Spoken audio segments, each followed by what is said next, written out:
Alam mo ba na kahit maliit ka pang content creator, may advantage ka laban sa malalaking influencers? Oo, tama ang narinig mo. May edge ka na hindi nila basta-basta makukuha. Kadalasan, iniisip natin na kapag maliit pa lang ang followers natin, disadvantage na ito. Pero ang totoo, may mga bagay na mas kayang gawin ng small creators.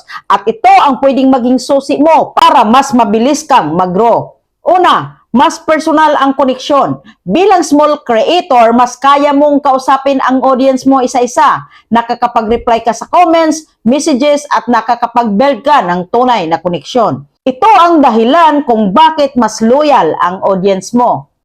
Pangalawa, mas flexible ka sa content. Hindi ka pa nakabak sa isang branding o expectation.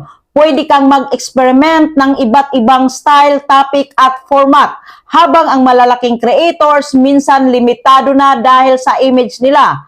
Pangatlo, mas authentic ang dating. Kapag small creator ka, mas new at natural ang content mo. At ngayon, mas hinahanap ng audience ang authenticity kaysa sobrang polished na videos. Pang-apat, mas mabilis mag-adjust. Kapag may bagong trend, pwede kang agad sumabay at mag-adapt. Hindi mo kailangan ng malaking team o approval. Ikaw lang ang magde-decide, kaya mas mabilis ang execution mo. Kaya imbes na isipin mo na maliit pa lang ako, baguhin mo ang mindset mo. May advantage ako. Ang pagiging small creator ay hindi kahinaan. Ito ay opportunity para makabuo ng strong foundation bago ka lumaki. Kaya simulan mo na gamitin ang edge mo, makipag-connect, makipag-experiment, maging totoo at kumilos agad. Dahil tandaan mo, maraming malalaking creators ngayon, nagsimula lang din bilang small creator tulad mo. Ang tanong, gagamitin mo ba ang advantage mo?